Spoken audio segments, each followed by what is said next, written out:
崽子吼起来了，这是要让老娘准备夜宵了。一晚上3餐夜宵，3个小时一次，基本吃饱了就睡，偶尔也有折磨老娘2、3个小时不睡觉的，人家不睡，为娘也只能陪着。不过好在现在基本已经调整过来了，吃饱了就自己入睡。最近老是刷到这句话，在家带孩子的是幸福的，但并不快乐。我感觉这话也不全对，应该说有时欢喜有时忧吧。当被理解的时候，当看到孩子笑容满面健康成长的时候，那是幸福快乐的。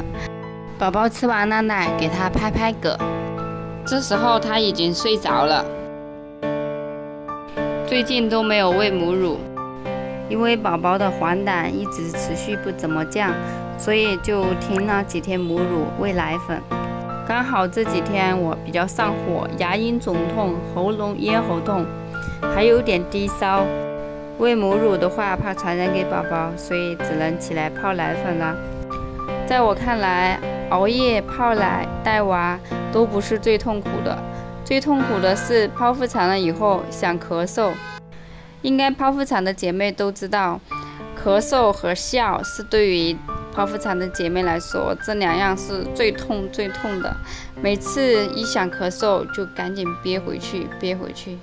好了，姐妹们，今天的视频就到这里，我们下期再见哦，拜拜。喉咙已经说不出话来了，晚安。